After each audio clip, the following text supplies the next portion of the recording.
Hi hello welcome to our channel. నేను మీ సిరి. ఈరోజు మనం చెప్పుకోబోయే కథ ఇష్టమైన సకడ పార్ట్ 62. ఇప్పుడే మన ఛానల్ని చూస్తున్నట్లయితే సబ్స్క్రైబ్ చేసుకోవడం మరవకండి. ఇక ఆ కథలోకి వెళ్దాం. కమల్తో ఎన్నిసార్లు క్లోజ్గా ఉండాలని ప్రయత్నించినా అతను పట్టించుకున్నట్టే ఉంటున్నాడు దీక్షని. ఆమెకి కోపం, అసహనం, బాధ అన్నీ వచ్చేస్తున్నాయి. తన మామయ్య ఇన్నిసార్లు తన బావకి తనకి పెళ్లి చేస్తానని చెప్పాడు.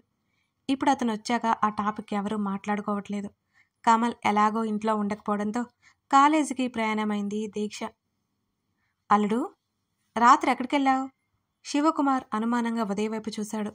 ఫ్రెండ్స్తో పార్టీ ఉంటే వెళ్ళాను మావయ్య, ఏమాత్రం తడబడకుండా చెప్పాడు ఉదయ్. నువ్వు ఇక ఆఫీస్కి వెళ్ళకపోతే మీ నాన్నకి డౌట్ వస్తుంది. ఈ విషయం బయటపడితే మీ నాన్న దృష్టిలో నువ్వు డౌన్ అయిపోతావు అల్లుడు. మళ్ళీ ఆ గగన్ మీద మీ నాన్న ఇంప్రెషన్ పెంచుకుంటాడు. గగన్ మీద మనం నింపిన ద్వేషం అంతా పోతుంది. అప్పుడు నువ్వు మళ్ళీ వెనకబడి చేతగాని వాడిలా ఉంటావు అని అన్నాడు శివకుమార్. లేదు మావయ్య, అలా ఎప్పటికీ జరగనివ్వను. రేపటి నుంచి వెళ్తాను అని అన్నాడు సీరియస్గా. ఏం ఆలోచిస్తున్నావు అల్లుడు అని అడిగాడు శివకుమార్. వాడిని ఏం చేయలేకపోతున్నాను మావయ్య. వాడి తాతలు మా తాతని మోసం చేశారు. వాడి నాన్న మా నాన్నని మోసం చేశాడు. ఇప్పుడేమో వాడు నన్ను తొక్కేయాలని చూస్తున్నాడు అని ఉదయ్ అంటుంటే, నేనున్నాను కదా అల్లుడు, నీకు ఆ పరిస్థితి రానివ్వను అని భుజం మీద తట్టాడు శివకుమార్. మన సంగతి బాగానే ఉంది, కానీ నీ కొడుకు వర్క్ చేస్తున్న కంపెనీ వాళ్ళతో మెర్జ్ అయి ఉంది విసుగ్గా అన్నాడు ఉదయ్. మనం కమల్ని కదిలించకపోవడమే మంచిది అల్లుడు. వాడు చెప్పిన వినే రకం కాదు కాబట్టి గట్టిగా చెప్తే అనుమానం వస్తుంది. ఏదో ఒకరోజు వీడికి కూడా దెబ్బ తగులుతుంది. అప్పుడు బుద్ధి వస్తుంది. వాళ్ళు ఏంటో తెలిసిన రోజున వీడే వాళ్ళ నుంచి దూరం అవుతాడు అని అన్నాడు శివకుమార్. గగన్ కుటుంబం అంతా మోసగాళ్ళనే ఆలోచనలో ఉన్న ఉదయ్ అదే కరెక్ట్ అనుకుని గదిలోకి వెళ్ళిపోయాడు. ఆ రోజు రాత్రి గగన్కి కాల్ చేసింది ధరణి. ఎలా ఉంది? లిఫ్ట్ చేయగానే అడిగాడు. అతను వీడియో కాల్ రిక్వెస్ట్ పెట్టడంతో యాక్సెప్ట్ చేసింది ధరణి. ఫోన్ పక్కన పెట్టుకుని బెడ్ మీదే పక్కకు తిరిగి మాట్లాడుతోంది. హెల్త్ బాగాలేదన్న దానికి గుర్తుగా ఆమె ముఖమంతా కాస్త పీక్కిపోయి కనిపించింది అతనికి. అనవసరంగా నన్ను రెచ్చగొట్టి తిప్పలు తెచ్చుకున్నాం అంటున్న అతని మాటలకు ఆమె కళ్ళు వాలిపోయాయి. నేనేం చేశాను?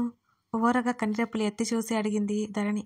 ఏం చేసావో గుర్తు చేయాలా అని అడిగాడు సూటిగా ఆమెనే చూస్తూ. నేనేం చేయలేదు, నాకేం గుర్తులేదు. అతని చూపులకి హృదయం ఎగిసిపడుతుంటే లోగొంతుకతో చెప్పింది ధరణి. గుర్తు చేయాలా? అయితే మరోసారి కళ్ళెగరేశాడు. టక్కున మొబైల్ పక్కన పెట్టేసింది. అతని పెదవి చివరన నవ్వు మళ్ళీ ఆమె మిస్ అయిపోయింది. పక్కకు పెట్టావా, వచ్చేస్తాను చెప్తున్నా. అతని మాటలకు మొబైల్ ఎదురుగా పెట్టుకుని నేనేం వద్దు అనలేదు అని నవ్వింది ధరణి. నీరసంగా నవ్వుతున్న ఆమెను చూస్తూ రెస్ట్ తీసుకో అన్నాడు గగన్. అదే చేస్తున్నా అంటూ చెంప కింద చేతిని పెట్టుకొని మరొక చేత్తో మెడ మీద పడుతున్న జుట్టును వెనక్కి తోసుకుంటూ చెప్పింది. కందిన ఆమె మెడ స్పష్టంగా కనబడుతుంటే కొన్ని క్షణాలు ఆమె మెడ మీదనే అతని చూపులు పడ్డాయి. ఆమె మాట్లాడుతూ ఉంది, ఏవేవో చెప్తోంది. కదులుతున్న పెదవులు, దానికి తగ్గట్టు హావభావాలు పలికిస్తున్న కళ్ళు, అప్పుడప్పుడు కొట్టుకుంటున్న రెప్పలు, ఆమె పెదవి విరుపులు ఒకటేమిటి, ఆమెలో ప్రతి అవయవం అతనికి ఏదో చెప్తున్నట్టు అనిపిస్తోంది. భారంగా నిట్టూర్చి తల విదిలించుకున్నాడు గగన్. అతను ఏమీ మాట్లాడకపోవడంతో ధరణి తన మాటలు ఆపేసి, అత్త అడగలేదా నన్ను అని మూతి తిప్పింది. నో అన్నాడు గగన్. మీ అమ్మమ్మ అడగలేదా? ధరణి స్వరంలో కాస్త వెటకారం ఉట్టిపడింది. ఆమె త్వరగానే వెళ్ళిపోతున్నట్టుగా తన అత్తయ్య చెప్పింది. మరి ఇంకా వెళ్ళిందా ఉందా అని ధరణి ఆలోచన. పెద్దవిడనే గౌరవం ఉన్నా ఆమె చేసే పనులు ధరణికి అసలు నచ్చనే నచ్చవు. అడుగుతోంది, త్వరగా రమ్మని కూడా చెప్పింది అంటూ అలాగే చూస్తూ చెప్పాడు గగన్. మాట్లాడుతూనే అతను వెనక్కి వెళ్ళాడు. అబ్బో, ఇది నమ్మే విషయమే అని ధరణి కొక్కిరించింది. టెంపరేచర్ కంట్రోల్ అయిందా మరోసారి అడిగాడు. తగ్గిపోయింది అంది. ధరణికేమో కాల్ కట్ చేయడం ఏమాత్రం ఇష్టం లేదు. అతనికి లేకపోయినా తప్పదు.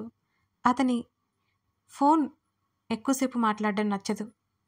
సరే రెస్ట్ తీసుకో అంటూ అతను కాల్ కట్ చేశాడు. ధరణి ముఖం నల్లగా పోయింది. టాబ్లెట్స్ ప్రభావంతో తొందరగానే నిద్రపోయింది ఆమె. మరో 4 రోజులు ఎలాగో గడిచిపోయాయి. అమృత ఆరోగ్యం కాస్త కుదుటపడింది. ఆమెలో కాస్త ఓపికొచ్చింది. ఆమెకి సరైన సదుపాయాలున్నా సరే ఎటు వెళ్ళడానికి వీలు లేకుండా పోయింది. గదిలోనే బంధించబడింది అమృత.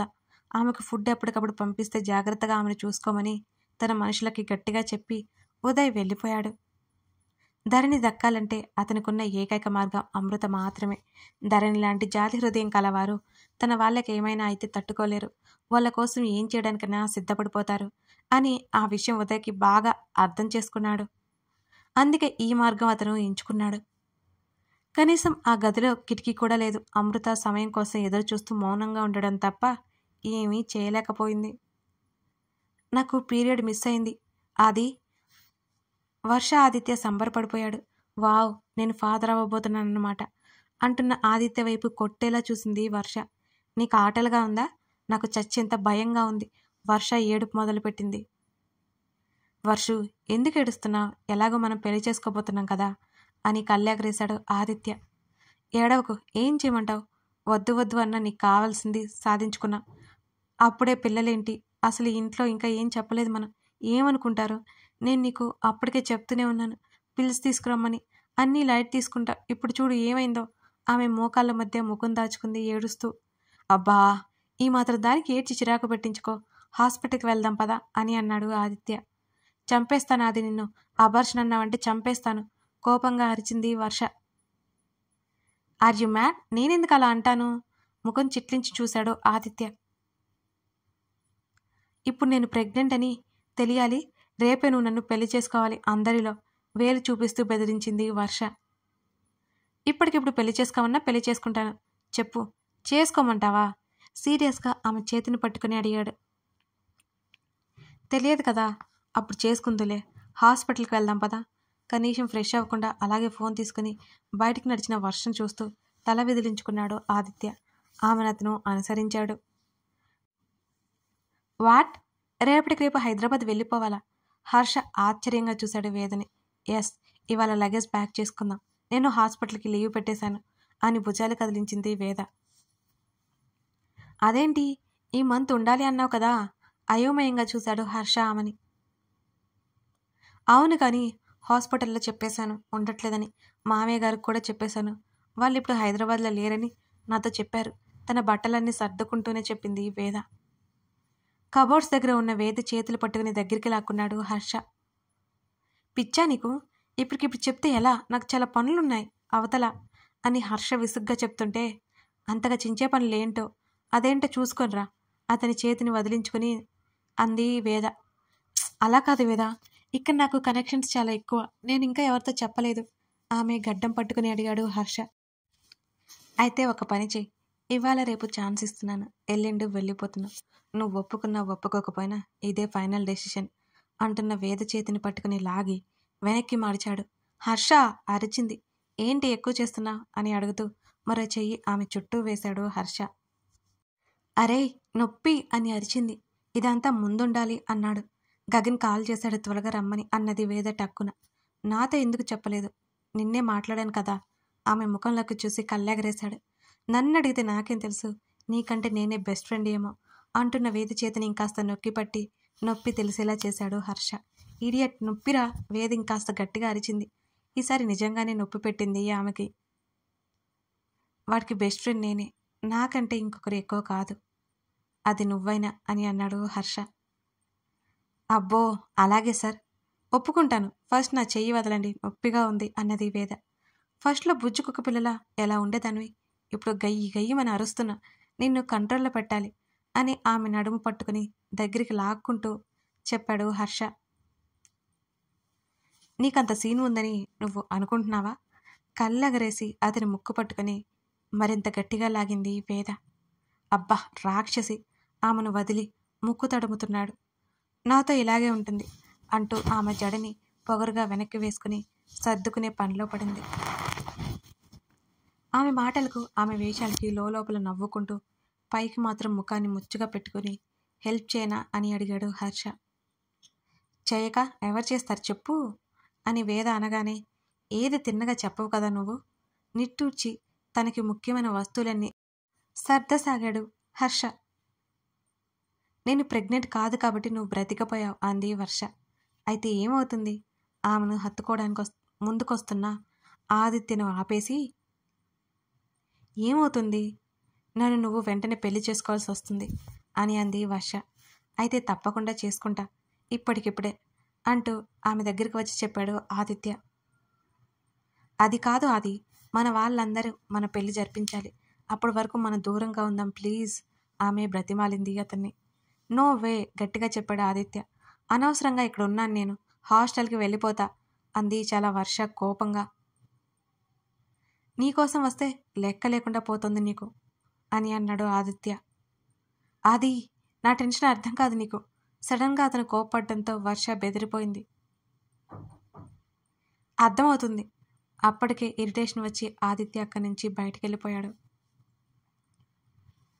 ఆదిత్య తిరుగు మండిపోయింది వర్ష. అవసరం తీరిపోయాక ఇంతే అని కచ్చగా అనుకుంది వర్ష. ఆదిత్యకి ఎక్కువసేపు కోపడ్డం రాదు. అతను ప్రతి విషయాన్ని తేలిగ్గా తీసుకుంటాడు. దేని గురించి పెద్దగా పట్టించుకోడు. ఎక్కువ ఆలోచించి స్ట్రెస్ అవ్వడు. ఇవన్నీ వర్షకు కూడా తెలుసు. వాళ్ళిద్దరి ప్రేమ 1-2 సంవత్సరాలు, 1-2 రోజులు కాదు, 2 నెలలు కాదు, సంవత్సరాలదే. అతని మీద నమ్మకంతోనే ఆమె ఒక స్టెప్ ముందుకేసింది. ధరణి యాక్టివ్ అయిపోయింది.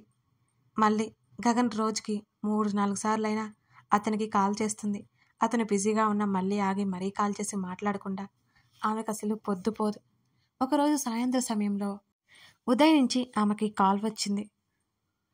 ఆఫీస్కి రాలేదని అడుగుతాడేమో అని ధరణి ఈ మధ్య కాల్ లిఫ్ట్ చేయట్లేదు. ఉదయ్ ఫ్యామిలీ మెంబర్ కాబట్టి పట్టించుకోడు అనుకుంది. కానీ అసలు ఇప్పుడు ఎందుకు కాల్ చేస్తున్నాడో ధరణికి అర్థం కాలేదు. ఇన్నిసార్లు చేస్తుంటే ఏమై ఉంటుందని ధరణి కాల్ లిఫ్ట్ చేసింది. ధరణి, చెప్పండి ఉదయ్ అని అంది ధరణి. ఎలా ఉన్నావు? కాల్ చేస్తుంటే లిఫ్ట్ చేయవేంటి? అసహనం దాచుకుంటూ అడిగాడు ఉదయ్. ఈ మధ్య ఆరోగ్యం బాగాలేదు ఉదయ్ అని చెప్పింది పొడి పొడిగా ధరణి. ధరణి గగన్ దగ్గర లేదు కాబట్టి ఆమె గురించి ఉదయ్కి ఏమాత్రం బెంగలేదు. ఇక ఇప్పుడు ఎలా ఉంది అని అడిగాడు. బాగుంది అని చెప్పింది ధరణి. నీతో ఒక విషయం మాట్లాడాలి, నన్ను మీట్ అవ్వాలి అంటున్న ఉదయ్ మాటలకి ఆమె కనుబొమ్మలు ముడిపడ్డాయి. ఇతనేంటి కలవాలి అంటాడు, ఎందుకు అసలు? కలవాలా, ఎందుకని ఆమె అనుమానంగా అడిగింది. అవును ధరణి, చాలా ముఖ్యమైన విషయం. నాకు కలవాలని లేదు, నాకు కలవడం కుదరదు, ఒంట్లో బాగుండటం లేదు, ఫోన్లో చెప్పండి అన్నది. వెళ్ళడానికి ఇష్టం లేదు కాబట్టి ధరణికి. లేదు, చాలా ముఖ్యమైన విషయం, నేరుగా కలిస్తే చెప్పగలను అని అన్నాడు. చెప్పాను కదండి, నేను రాలేను, ఆఫీస్లో రిజిగ్నేషన్ కూడా ఇచ్చేశాను అని అన్నది ధరణి. దాని గురించి కాదు ధరణి, మీ ఫ్రెండ్ అమృత గురించి మాట్లాడాలి. ఫోన్ పెట్టేపోతున్న ధరణి ఆ మాట కాగి మళ్ళీ చెవి దగ్గర మొబైల్ పెట్టుకుంది. ఏంటి, అమృత గురించా? ఆమె ఆదుర్దాగా అడిగింది. అవును, నీ ఫ్రెండ్ గురించే అని అన్నాడు ఉదయ్. ఎక్కడ చూశారు, ఎప్పుడు కనిపించింది మీకు అని ఎంతో ఆతృతగా అడిగింది ధరణి. అమృత క్షేమంగానే ఉంది అనే ఆలోచనకే ఆమెకి చాలా చెప్పలేనంత సంతోషాన్ని కలిగిస్తుంది. ఇవన్నీ ఫోన్లో చెప్పడం కుదరదు ధరణి అని అన్నాడు ఉదయ్. నాతో చెప్పొద్దు, అంకుల్తో మాట్లాడండి ప్లీజ్. అమ్ముని ఎలాగైనా అంకుల్ వాళ్ళ దగ్గరికి చేర్చండి, తీసుకురావాలి అని అంది ఆవేదనగా ధరణి. తన గురించి నాకు కూడా సరిగ్గా తెలియదు, జస్ట్ ఇన్ఫర్మేషన్ వచ్చింది, వస్తే నీతో మాట్లాడతాను, లేదంటే లేదు, తన గురించి నాకు అనవసరం కదా అని అన్నాడు ఉదయ్. సరే చెప్పండి, ఎక్కడికి రావాలి? ఇప్పుడు నేను హైదరాబాద్లో లేను, వైజాగ్లో ఉన్నాను అని అంది ధరణి.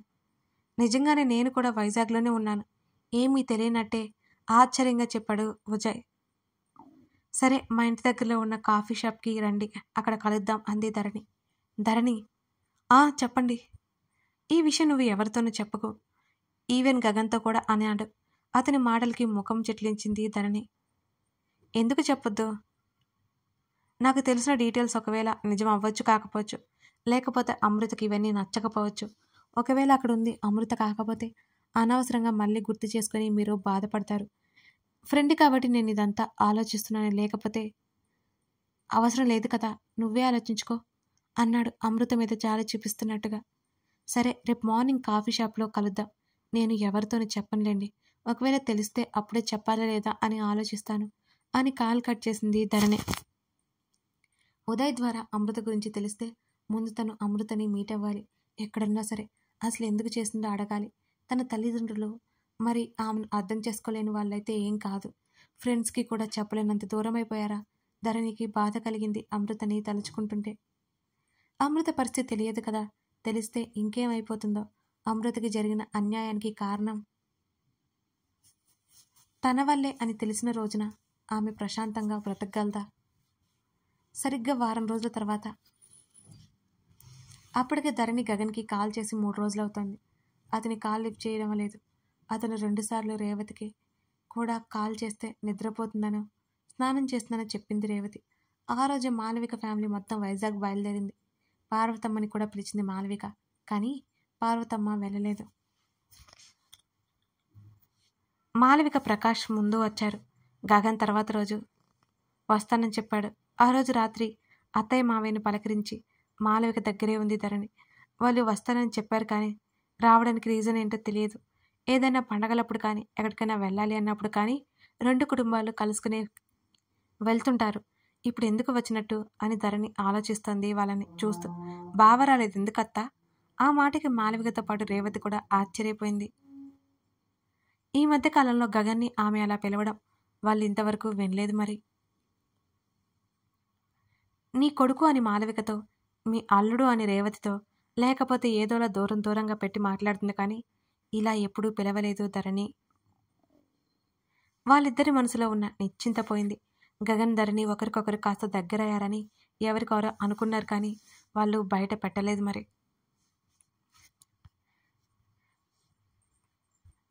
పిల్లల్ని అడగకుండా వాళ్ళిద్దరూ నిర్ణయం తీసుకోకూడదని అనుకున్నారు.